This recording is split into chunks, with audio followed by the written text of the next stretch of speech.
Fala, futebolistas! Tudo bem? Espero que sim.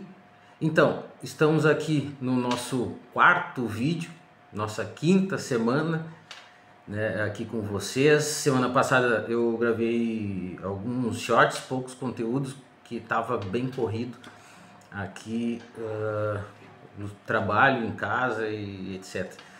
Enfim, pelo menos vocês não ficaram sem nenhum conteúdo na semana passada. Prometo que vou fazer um esforço para estar trazendo de fato esses vídeos, mas é difícil porque demanda tempo e estudo também para estar trazendo o conteúdo para vocês. Mas eu trouxe 3 temas hoje interessantes para a galera.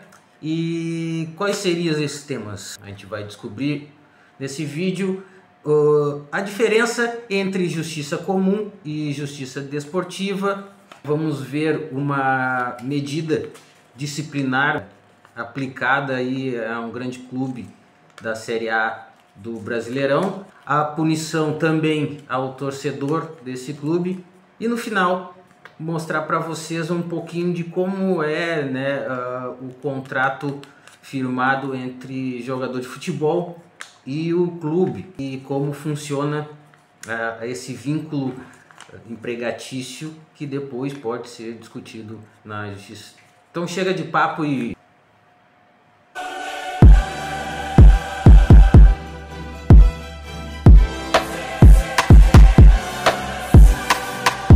Pois bem, como eu disse, a diferença entre a justiça comum, né, que nós conhecemos, e a justiça desportiva. Qual é essa diferença? A justiça comum, como o nome já diz, né, que é comum, julga as ações de divórcio, os processos criminais, processos trabalhistas e também tem justiças, tribunais especiais como a justiça militar, a justiça eleitoral, o tribunal de contas. Já a justiça desportiva, ela atua no âmbito, como eu disse, do desporto. Ela é administrativa, ela atua internamente, administrativamente, para garantir as regras dos esportes que estão sendo praticados. Ou seja, ela só vai atuar nos casos de doping, nos casos de o jogador foi escalado irregularmente, numa suspensão, numa aplicação de uma multa por conta de uma atitude antidesportiva e etc. Então, a justiça comum, ela trabalha com as leis estaduais e federais, né, municipais também, que são feitas pelo legislativo.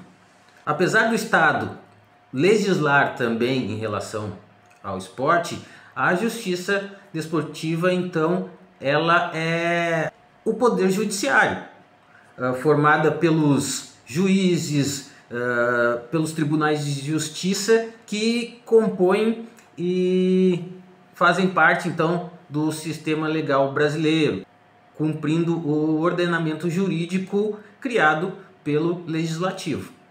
Já a justiça desportiva, ela julga exclusivamente infrações disciplinares, como dito, né, relacionadas às competições desportivas, comportamento antiético, né, ou irregularidade nos jogos.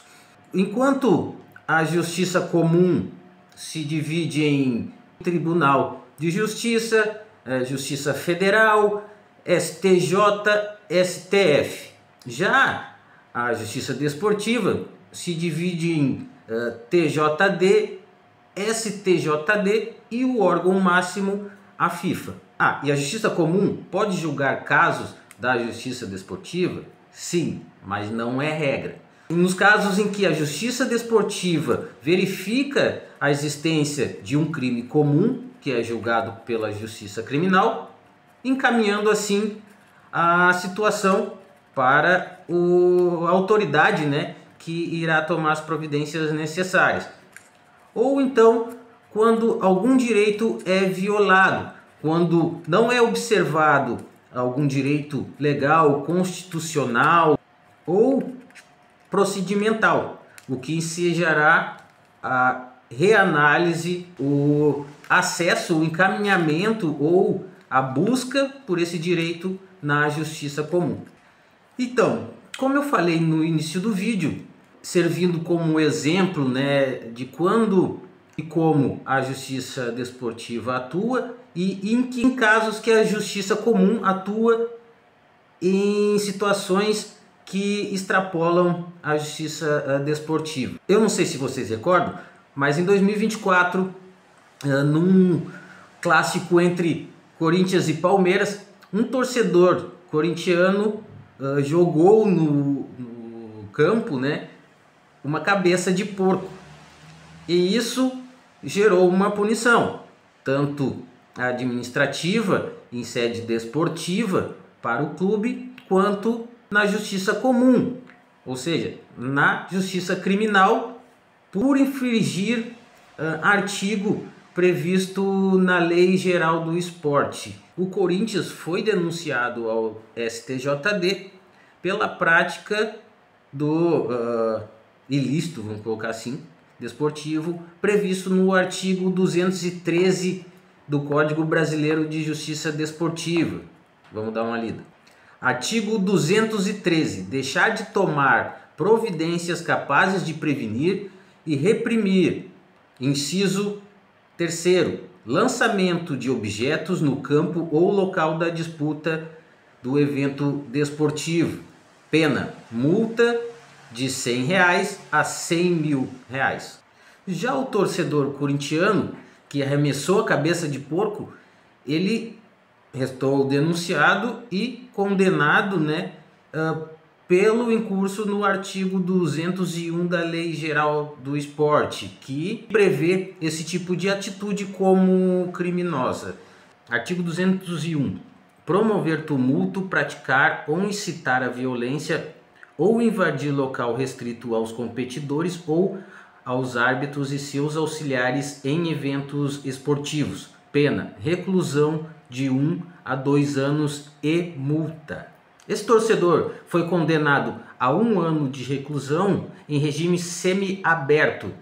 Inclusive, parece que ele foi posteriormente proibido de frequentar alguns jogos, né? Não sei por quanto tempo, em razão de uma reincidência. Assim, nós vimos na prática como funciona o direito desportivo, né, aplicando sanções para clubes ou para atletas, e como funciona a justiça comum em relação aos eventos que extrapolam a justiça desportiva e o evento desportivo. E por falar na justiça comum intervindo nos negócios do futebol, nas relações entre os que promovem o futebol, a relação de trabalho, é possível que a justiça comum, por meio da justiça do trabalho, resolva situações contratuais. Isso porque, além de outras situações que podem ser vistas e contidas nesses contratos, o contratante empregador não pode esquecer dos direitos trabalhistas do atleta. O atleta é um trabalhador como qualquer outro normal e é sim seletista, trabalha com a CLT. Os contratos de trabalho desportivos são 2 previstos na Lei Pelé. Qual seja, o contrato de aprendizagem desportiva, né, de desenvolvimento, que pode ser assinado entre clube e atleta dos 14 anos aos 18, apesar da FIFA prever idade para início inferior aos 12 e superior aos 18, e também o contrato de trabalho especial desportivo, que é aquele contrato para os atletas profissionais que possuem idade acima dos 16 anos, pois aqui a legislação brasileira não permite que se trabalhe de carteira assinada com menos de 16 anos. Enquanto o contrato de aprendizagem ele não gera vínculo empregatício e não pode ser renovado por tempo superior a 3 anos, o contrato do atleta profissional só pode ter prazo mínimo de 3 meses e prazo máximo de 5 anos, podendo ser renovado de 5 até 5 anos. O contrato de aprendizagem, ele nada mais é um contrato para formação do atleta, formação da pessoa, do cidadão. Já com o contrato profissional, ele apenas visa o exercício da profissão vinculado àquele clube.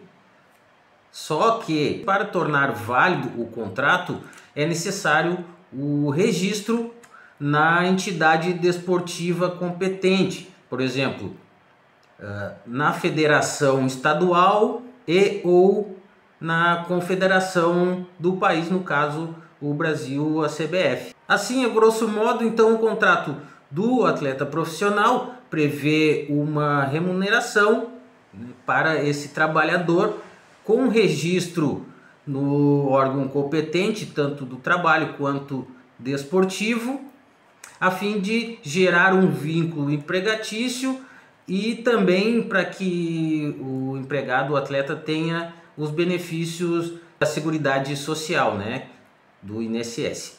Já o atleta em formação, ele vai ter os estudos, alimentação, saúde, etc., custeado pelo clube, e enquanto ele se desenvolve e aprende a modalidade para, quem sabe, no futuro ser vendido e o clube receber, além do valor da compra, depois, posteriormente, aquela porcentagem por ser clube formador, ou torná-lo profissional, assim encaixando ele no seu elenco se achar possível, ou até mesmo ele ter que procurar outro clube para se profissionalizar. Por hoje é só, chegamos ao fim de mais um vídeo. Novamente, como sempre, eu peço para vocês deixarem comentários com sugestões, críticas, né, ajuda para que a gente consiga crescer, melhorar o conteúdo e entregar algo legal para vocês e da forma que vocês mais gostam, né, de consumir.